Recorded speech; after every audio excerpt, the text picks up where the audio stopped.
안녕하세요. 한민족 사상의 그 원형을 탐구해보는 동영상입니다. 지금 세계는 대격변기에 들어가서 있고 그 가운데 우리 한민족의 세계의 중심이 되는 그 과정을 지금 진행이 되고 있는데요.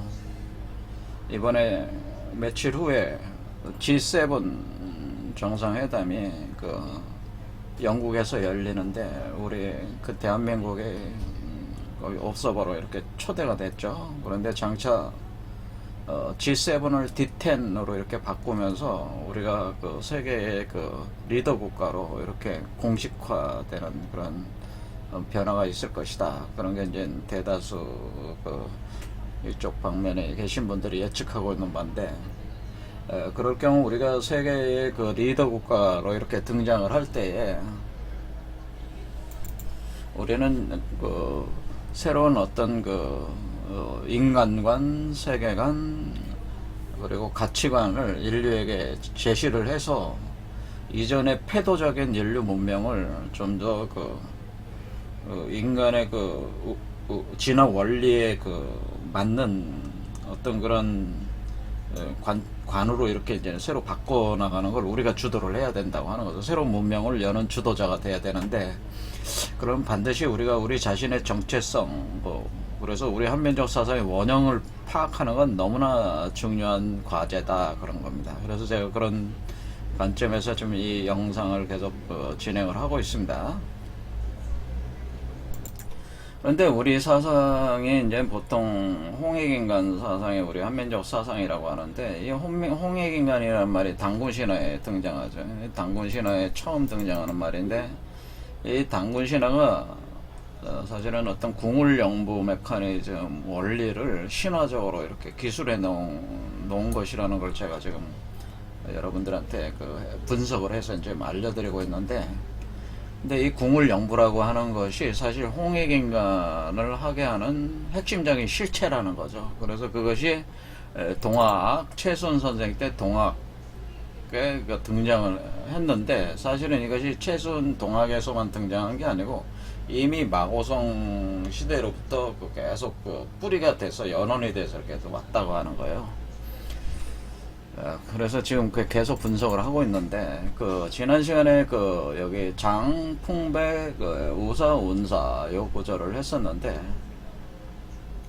그래서 이게 환웅이라고 하는 이 실체가 성령이라고 하는 거죠. 성령, 하나님의 성령체라고 보는, 성령체가 여러분 몸속에 들어와서 작동을 하면은 궁울영부가 운영이 되고, 여러분 몸속에서 수승화강, 감리교구, 그걸 이제 수화기제다 제가 표현을 했는데, 감리교구 현상 또는 소주천, 대주천에서 주천화우 현상이 일어나서 여러분의 몸이 변성을 일으킵니다. 변화하게 되는데, 그러니까 인간에서 신으로 변화하게 되는, 그러니까 인간에서 신으로 변화하는 그 메커니즘이 궁울영부 메커니즘이라고 하는 거죠. 그리고 인간에서 신으로 변화해주는 것이 홍익인간 해주는 거라는 거죠.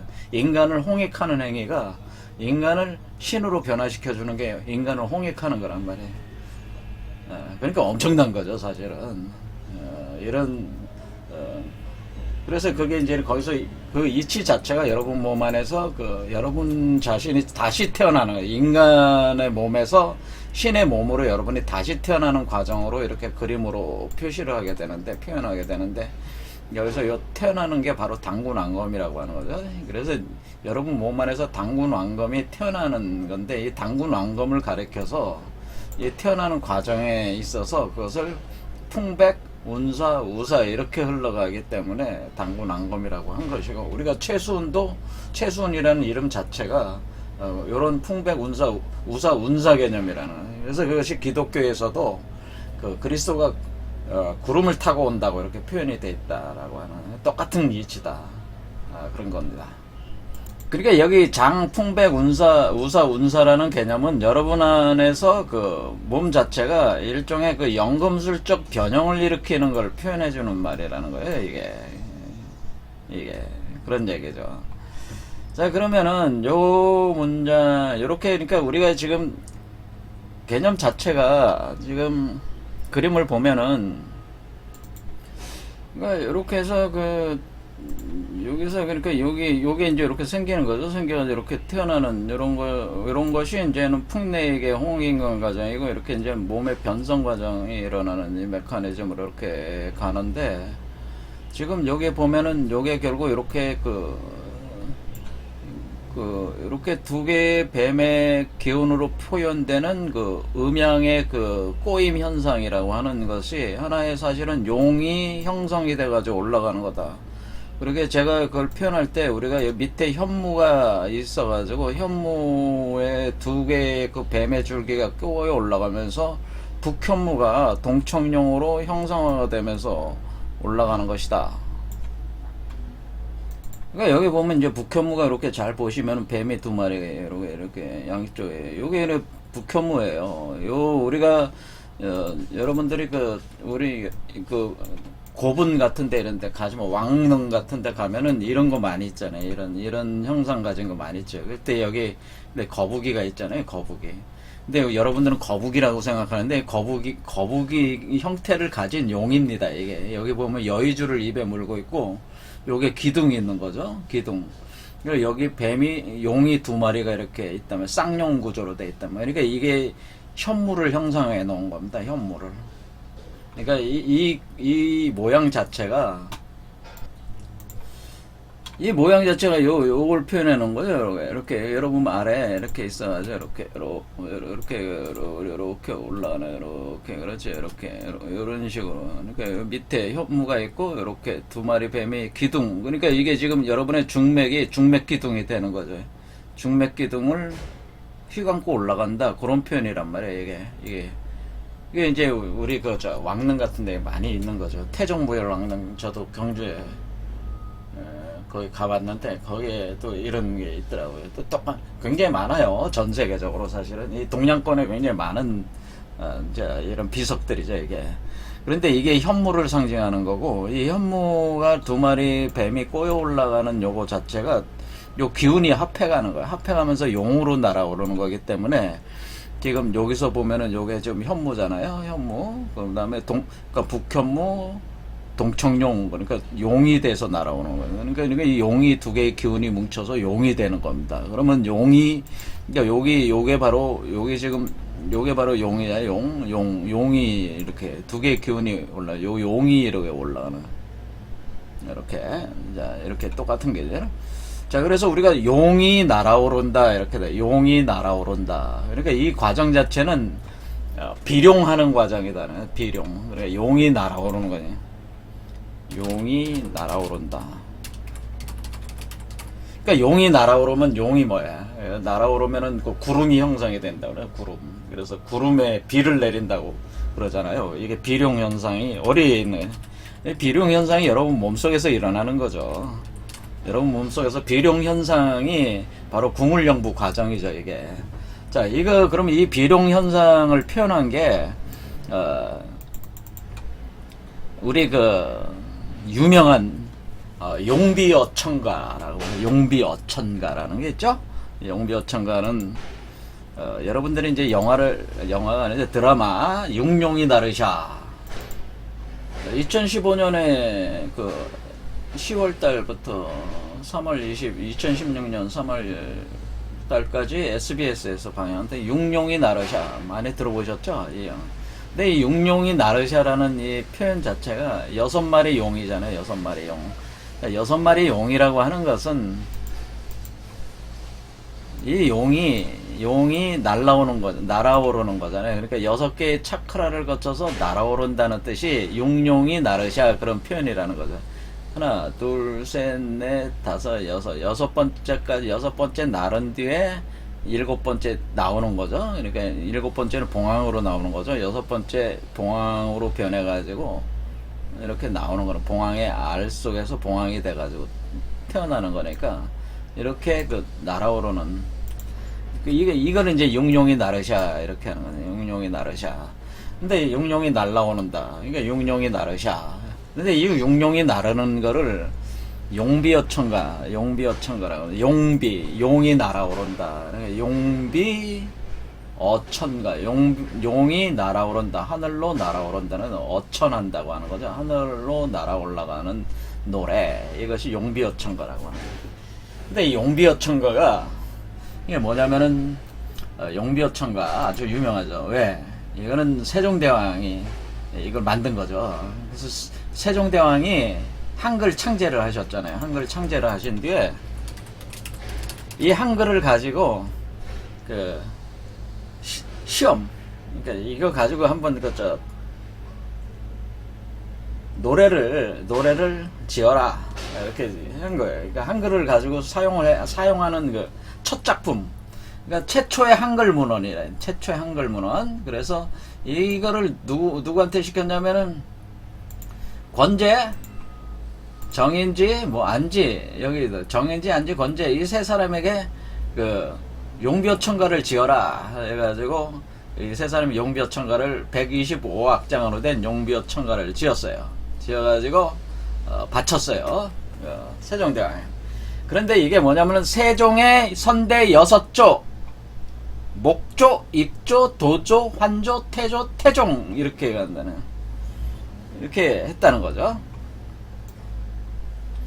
그러니까 어떤 개념이냐면은 지금 이 6대 선조라고 하는 것은 어떻게 된 겁니까? 자, 여러분들이 생각을 해볼 때 딱, 그러면은 이게 목조, 맨 밑에 있는 게 목조가 되는 거네. 그 다음에 익조, 두 번째가 익조가 되겠죠? 그 다음에 도조, 세 번째 도조, 환조, 태조, 태종. 그러니까 우리가 태조, 여러분이 잘 아는 태조 이성계, 태조 이성계를 어디다가 할당한 거예요? 태조 이성계를 5번째 차크라에다 할당하네. 5번째 다 할당한 거죠. 그 다음에 태종 이방원을 6번째 다 할당한 거죠. 그 다음에 세종을 그럼 어때요? 태어난 사람이 세종이다 그러는 게 얘기예요. 세종. 그러니까 이 세종은 어떤 생각을 가지고 있었는데, 세종이 이렇게 했을 때 이 신하들이 만들 때 어디에 맞춘 거야? 칠수에 맞춘 거죠. 칠수에. 지금 현재 우리가 모시고 있는 세종은 7번째, 그러니까 이게 다 완성이 돼가지고 태어나신 성군이다 그렇게 본 거죠. 성군. 그래서 이게 세종의 봉황체다라고 이렇게 본 거예요. 그럴 때 용이 날아올라야 되잖아요. 6개에 걸쳐서 용이 올라와야 되니까 육용이 나르샤. 그러니까 이게 첫 번째 문장이 어떻게 되냐면은 해동 육용이 나라샤, 일마다 천복이시니 고성이 동부하시니, 이게 이제는 첫 문장이에요. 우리 용비어천가의 첫 문장이에요. 해동 육용이라고 돼서 해동 육용. 자, 바다에 용이 있어서 육용 6마리 용이 있다. 해동 육용이 나라샤. 자, 그래서 제가 지난 시간에 바다로 우주의 근원적 태양의 빛이 들어오니까 그 빛이 바닷속에서 응결돼서 열에너지로 응축이 돼가지고 그게 용화를 형성하게 되고 여의주를 형성하게 되고 그 용의 기운으로 그것이 올라오게 된다. 그래서 그것이 올라오는 게 뭐야? 태풍의 눈이 올라오면서 구름이 형성이 되고 비가 내린다. 그것이 바로 풍백우사 운사라는 개념이다. 이렇게 표현을 했어요. 그러니까 그것이 여기도 똑같이 바다의 동쪽, 동이니까 뭐 동이잖아요. 그러니까 동학이라고, 여기도 동이라 해. 해동 육용 이렇게 표현. 동청룡으로 가는 거니까. 그래서 동청룡으로 가는 거니까 해동 육용이 나르샤. 자, 그래 똑같은 이치라는 거죠. 해동 육용이 나라샤가 뭐야? 나르시어 라는 건 날라오른다 그런 뜻이야. 날라오르니까 천복이시니 하늘이 내린 복이다. 그래서 하늘의 복이다라고, 하늘이 내리는 복인데, 이것이 결국 하늘이 내린 복이 결국 누구로 귀착이 됐다고 하는 겁니까? 그것은 세종으로 귀착이 됐다는, 세종, 현재 모시는 세종 7번째 세종, 현재 세종께서 바로 그 육룡의 그 기운을 다 해서 열매를 맺으신 분이다 그런 뜻이라는 얘기죠. 이게 굉장히 예, 그 용비어천가라는 것이 뭐예요, 사실은. 그러니까 우리가 이것을 어떤 거로 삼으면 되는 거예요? 그러니까 이것을 하나님의 기운이 여러분 몸 안에 들어와서 하나님의 혈통. 그러니까 여기서 태어나는 존재는 누구라는 거예요? 당군이 따져보면 환인의 혈통이잖아요. 환인의 아들이잖아요. 적자로 나온 거니까 당군이 환인의 적자 아들이듯이 환웅의 가정을 거치니까 환웅의 가정이 뭡니까? 6명의 그 왕이 나오는 이렇게 올라오는 과정이 환웅의 가정이죠. 환웅의 가정. 그리고 태어났어요. 태어나면 이게 그 환인의 아들이 당군 앙금이듯이 이렇게 그 혈통, 하나님의 혈통으로 나온다고 하는 거죠. 그러니까 우리가 이 그 여러분들 몸속에서 나오는 당군 앙금은 하나님의 혈통이니까 여러분이 적자예요. 하나님의 혈통으로 태어난다고 하는 거를 지금 뭐에 빗대서 한 겁니까? 그 조선이라는 나라가 건국돼 가지고 지금 이렇게 진행된 이치를 이걸로 가지고 한 거죠. 그래서 제가 당군 앙금이 뭐란 거면 당군 앙금이 조선 아사다를 세운 거니까 조선을 세웠잖아요. 그러니까 세종도 조선을 여기 때 와서 제대로 구성을 해냈다 그런 표현이 되는 거죠. 그러니까 세종이 누가야 돼? 세종이 당군 앙금의 개념에 해당되는 것이다 이런 개념은 그런 얘기죠. 그러니까 이렇게 무슨 얘기냐면 이렇게 우주자연의 변화의 원리와 인간 진화의 원리를 우리나라의 그 세종 같은 조선을 세운 이 왕들은 그 이치를 가져다가 자신들에게 투영을 해가지고 현실 세계에다가 바로 당군 앙금의 그 조선 아사달과 같은 세계를 만들고자 했다고 하는 거예요. 그게 그런 식으로 우주적 인간 진화의 원리가 그런 식으로 항상 반복되면서 이 역사 속에서 표현을 해준다고 하는 겁니다. 그러니까 우리가 당군신화라고 하는 것은 원형이고 그 원형을 역사라는 시간성 속에서 변형을 해서 해석해가지고 자신의 그 어떤 혈통 속에서 이렇게 표현해주는 게 이와 같은 용비어천가인데 이 용비어천가는 하나의 뭐야? 복제품이죠. 복제된 거지. 그렇죠. 이 당군 신화의 원본을 가져다가 복제해가지고 현실 세계에다가 구현하는 것처럼 표현을 해준다. 이런 표현, 이런 개념이라는 이렇게 복제가 된다고 하는 거죠. 개념들 자체가. 그러니까 여기서 그런 얘기가 나와요. 고성이 동부하시니 그러니까 옛 성인도 똑같은 부로 그렇게 하셨다 그런 얘기. 그러니까 고성 그러니까 육룡이 해동 육룡이 나르는 일은 해동 육룡이 날라오르는 이것은 옛 성인들이 왜 갑자기 옛 성인이 나오는 거네. 옛 성인이 고성 옛 성인이 고성이 똑같은 부 동부라고 돼 있죠. 동부. 같은 부로. 그러니까 부라는 건 뭐야? 카피하는 건데 이게 코드라고 그랬죠. 소프트웨어 코드는 카피가 되는 거잖아요. 이렇게 동부 똑같은 부로 나오셨다. 그러니까 똑같은 부를 가지고 하셨다. 여기서도 뭐가 나옵니까? 궁을 영부의 부자가 여기서 나왔잖아요. 그렇죠. 동부. 그러니까 우리가 이 용비어천가를 이렇게 지을 때도 우리 선조들께서는 이게 바로 뭡니까? 이게 궁울령부잖아요. 그렇죠? 궁울령부. 그러니까 이게 지금 궁울령부 부자가 나왔으니까. 그렇죠? 여기 부자가 나왔죠? 그러니까 이 부라고 하는 것은 코드라고 하는 거죠. 코드. 자, 여러분, 코드라고 하는 것은 디지털 코드야. 디지털 코드는 복제가 돼, 안 돼? 복제가 되는 거죠. 여러분들도 항상 복제, USB 같은 거 가지고 다니면서 데이터 같은 걸 복제해가지고 다니잖아요. 그리고 여러분들이 무슨, 휴대폰에 다운로딩 시키고 앱 같은 거 다운로딩 하는 게 뭐야? 복제하는 거잖아. 그 프로그램을 복제해서 내려받는 거 아니야. 그게 복제가 되는 거라 그 얘기예요. 그와 같이 과거의 그 성인들도 이와 같은 이치로 똑같은 부를 복제를 해서 나온 존재들이고, 자신들도 똑같은 부를 동부, 그러니까 그 하늘의 부, 천부, 이렇게 궁울령부를 현실적으로는 이렇게 복제돼서 이렇게 세종 때 와가지고 이전에 선조들의 혈통을 타고 세종에 와가지고 그 조선이라는 나라를 이렇게 완성을 했다. 이런 표현을 가지고 일종의 그 자신의 개국 신화를 이런 식으로 이제는 투영을 시키는 것이다 이런 얘기죠. 자, 그러면 여기서도 뭐가 있는 겁니까? 아, 궁울영부라는 게 여기서도 존재를 하는, 여기서도 있는 거구나, 이런 개념이구나.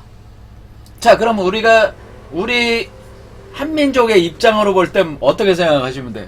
아, 우리 한민족도 똑같은 개념이죠. 우리 한민족도 앞으로 이루어올 이 땅에서 우리가 세계 만민들을 이끌어 나갈 때 그 주도국 대한민국이라는 나라도 요와 같은 과정을 거쳐서 지금 구성이 돼 나간다, 그런 개념이 되는 거죠. 이렇게 국가적인 단위로 볼 때. 자, 그런 거는 이제 나중에 이제 더 복잡한 문제니까 나중에 설명하기로 하고, 일단은 우리는 이 유교 국가, 바로 그 유교 국가였던 바로 조선이라는 나라에서 이 이치를 표현할 때 육룡이 해동 육룡, 그러니까 동청룡으로 날아올라, 바닷속에 북해의 바닷속에 있었던 용이 동쪽으로 몸을 드러내면서 날아오르게 되는데, 날아오를 때 육룡이 날아오른다. 그래서 날아올라서 세종이 돼가는 과정이 7단계, 총 앞에 6단계로 날아오는데 7단계 세종이 나오듯이 그런 이치가 되는 것이고, 이것은 옛 성인도 그런 같은 부를 썼다. 그러니까 그 옛 성인을 여기서 그럼 뭐겠어요? 유교 국가니까 옛 성인은 공자가 되는 거겠죠, 공자. 그러니까 공자도 이와 같은 이치로, 공자도 어떻게 됐다는 거예요? 이와 같은 이치로 자신의 몸 안에서 사실은 이렇게 구현을 했다고 하는 존재라, 그런 표현이라고 하는 거죠. 그래서 해동의 여선용이 나시오. 일마다 하늘이 내려주신 복인이 옛 성인과 꼭 같다. 옛 성인의 부와 같다. 이렇게 해석해야죠. 그리고 뿌리 깊은 나무는 바람에 아니 움직이니. 그러니까 뿌리 깊은 나무라는 게 뭐라? 아, 여러분은 금방 나무라. 동청룡으로 나오는 게 그 풍내익계인데, 풍내익은 목도내행이기 때문에 목도내행. 그러니까 우리가 지금 생명나무와 지식의 나무가 꼬여 올라가는 나무로 표현한다 그랬죠. 자, 그래서 여기서 뿌리 깊은 나무는 뭐가 되는 겁니까? 아, 이 나무를 뜻하는구나. 이 나무가 기둥을 이렇게 하면서 올라오니까 이 기둥이 뭐예요? 이 기둥이 이 나무 기둥을 뜻하는 거예요. 자, 그래서 이렇게 뿌리 깊은 나무는 이 나무를 뜻하는구나. 그러니까 여기서 뿌리 깊은 나무가, 그러니까 우리가 용비어천가에 나오는 뿌리 깊은 나무라고 하는 이 뿌리 깊은 나무는 뭡니까? 이 뿌리 깊은 나무가 바로 우리가 얘기하는 신단수고, 이 뿌리 깊은 나무가 바로 용화수, 신단수. 이것이 바로 생명나무 플러스 지식나무라고 하는 거죠. 기독교로 볼 때는. 그러니까 이게 같은 개념이에요. 여기서 그러니까 우리 세종이 얘기하는 뿌리 깊은 나무라고 하는 것이 생명나무, 지식나무고, 용화수고, 신단수고, 다 그게. 그러니까 바람에 안 움직인다고 하니까 지금 뭐야? 여기 지금 바람이 휘몰아치고 있잖아요. 바람이 휘몰아치고 있는데, 그렇잖아요. 지금 바람이 올라가는 거라 그랬죠. 바람풍이니까. 올라갈 때 태풍이 휘몰아칠 때 흔들리지 않는 굳건한 기둥을 세우고 있다고 하는 거죠, 이게. 이런 개념이라고 하는 거죠. 자, 똑같다. 그래서 꽃 좋고 열매 많으니, 그러니까 꽃이 피고 열매를 맺게 된다, 이런 뜻이죠. 그래서 제가 여기서 꽃 피고 열매를 맺을 때 그게 세종으로 나오는 거란 말이에요. 그래서 이 과정 자체가 이렇게 목조, 일조, 도조, 환조, 태조, 태종, 세종으로 가는 것이 이와 같이 뿌리를 내리고 나무가 자라가지고 꽃이 피고 열매를 맺을 때 그 열매가 바로 세종이 되고, 꽃을 피는 거는 태종이 되고, 그런 식으로 된다고 하는 거예요. 그 기준은 태조로부터 시작한 것이고, 실제적 형상은 태조부터 나오기 시작한 거잖아요. 사실 그 이전의 분들은 뭐야? 뿌리지, 뿌리. 그렇죠? 그래서 태조, 태종, 세종에서 꽃이 피고 열매를 맺는 과정이 진행이 됐다, 이런 표현을 한 것이다, 이런 거. 그러니까 이렇게 이 기둥에 이렇게 용이 이렇게 감고 올라가는 이런 거란 말이에요. 똑같이. 그 다음에 세미 깊은 물은 하니까, 세미 깊은 물은 뭐야? 여기에 지금 태풍이 올라와가지고 비가 내리면서 물이 땅으로 떨어지면서 물이 적셔 들어가면서 뭐야? 샘을 이룬단 말이야. 그 샘이 가뭄에 그치지 아니한다 해서 내를 이뤄서 바다로 또 나간다. 자, 비가 그 태풍이 올라와 가지고 그 구름을 형성하고 비가 내리고 그 비는 가뭄에 그치지 않고 내는 이것은 영원한 생명수를 가리켜 영원한 샘, 영원한 샘, 목마르지 않는 영원한 샘을 얘기하는 거죠. 목마르지 않게 하는 영원한 샘. 자, 그러면 우리가 가뭄에 기치지 아니한다는 건 뭐예요? 가뭄이라는 게 목마르다는 뜻이잖아요. 목마르는 게 가뭄의 현상이잖아요. 그러니까 목마르지 않는 영원한 샘. 그래서 예수가 뭐래? 예수가 내가 가진 우물은 영원히 목마르지 않는 샘물이 나온다. 그런 표현을 쓰잖아요. 그러니까 영원히 목마르지 않는 샘. 그거는 사해의 근원이 된다고 하는 사해의 근원이 되는 샘이 여기에 있다라고 하는 거예요. 그 샘을 가리켜서 최순 선생이 동학에서의 용담이라고 하는 그걸 용담이라고 하는 것이다라는 거예요. 용담. 그러니까 우리가 최순 선생께서 어디에 머물렀어요? 용담정에서 머무를 때 그 용담이라고 하는 것이 영원히 목마르지 않는 샘물이라고 하는, 용이 논일고 있는 영원히 목마르지 않는 샘. 그 샘이 된다고 하는 거죠. 자, 이와 같은 이치로 우리가 용벼천가도 이렇게 돼 있다. 그러면은 이렇게 육룡이 날아서 이렇게 뿌리 깊은 나무가 나오고 영원히 목마르지 않는 샘이 이렇게 나오는 이 과정 자체가 사실은 궁을영부의 과정이라고 하는 거예요. 이런 과정 자체를 통해서 여러분 몸속에서도 그 조선이라는 나라가 세워지고 여러분도 세종과 같은 존재가 된다고 하는 거죠. 그러니까 여러분이 세종이 돼야 된다 그런 얘기죠. 자, 이런 얘기인데, 그럼 이런 육룡이 나른다고 하는 개념이 원래 여기서 대표적으로 내세운 성인을 바로 공자라고 했단 말이에요. 공자, 고성이, 그러니까 옛 성인이 똑같은 부로 나왔다.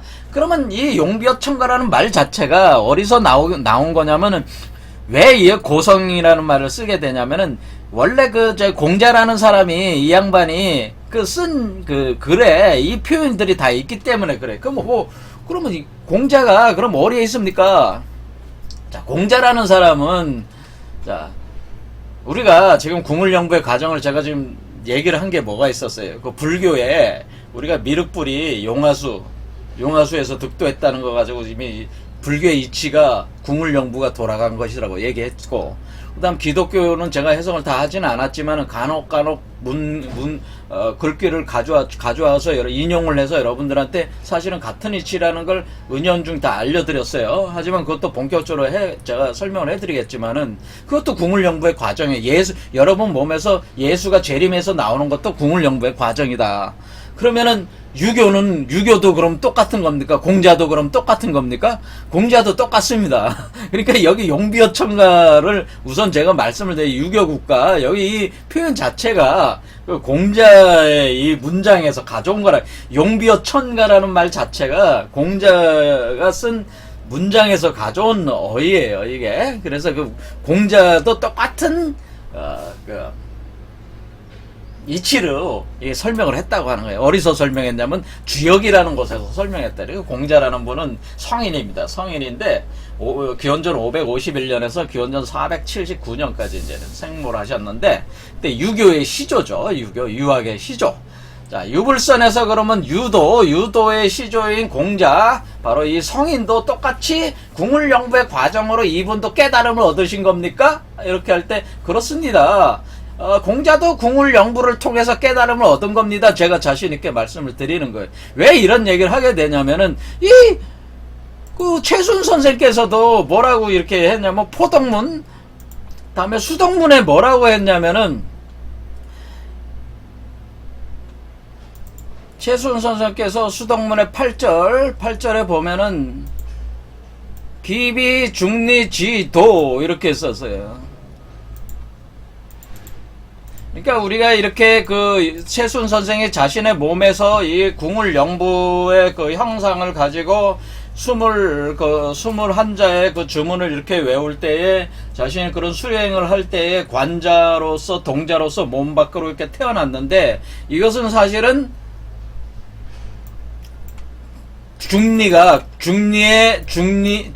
중리라는 사람의 그 길을 다시 밟아간 것이다, 그런 얘기예요.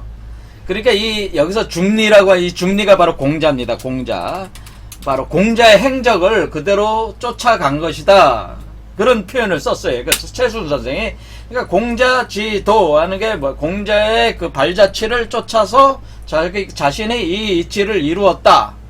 그러니까 우리가 그 최순 선생이 원래 유학자 집안 출신이잖아요. 그러니까 공자를 빗대 가지고 공자의 발자취를, 공자라는 성인의 발자취를 쫓아서 내가 또 이것을 이룬 것이다라는 표현을 함으로써 그 성인의 도를, 공자의 도를 자기가 몸으로 구현한 것이라고 하는 걸 표현했는데, 그러니까 이 궁울영부 작용 자체가 공자의 도라고 하는 거예요. 원래 공자도 이러한 도로 이뤘다고 하는 거예요.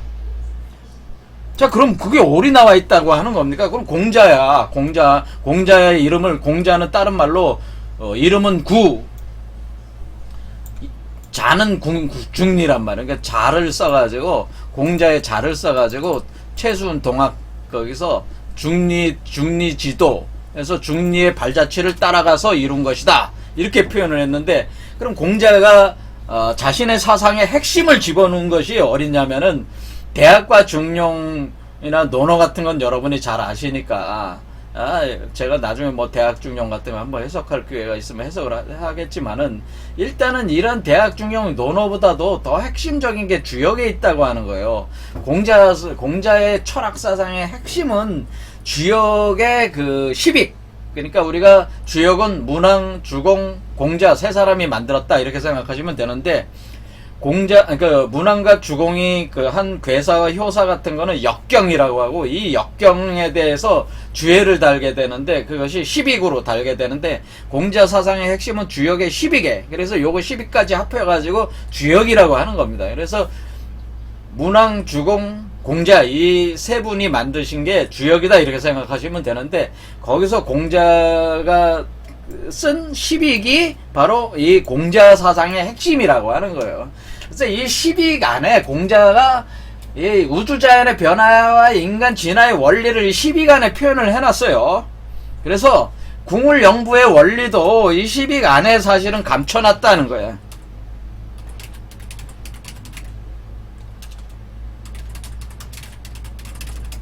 원리를 감춰 설명했다라고 하는.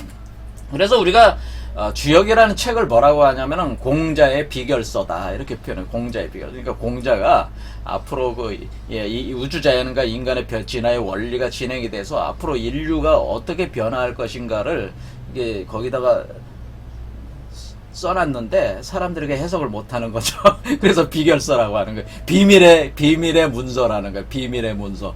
그러니까 이 주역을 이 시빅을 풀 수 있는 사람이 주역을 제대로 이해하는 사람이에요. 그래서 우리가 주역을, 그 역경을 이해할 때 공자의 시빅을 이해하는 걸 통해서 역경을 이해하는 거예요.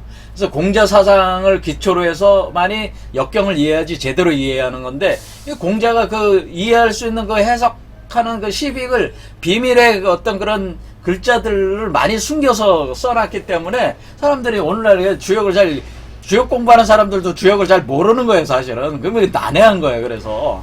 근데 바로 여기에 그 궁울영부의 원리가 그대로 있고, 이 궁울영부의 원리를 가져다가 공자가 써놓은 그 문구를 가져다가 용비어천가를 지은 것이다, 그런 얘기입니다.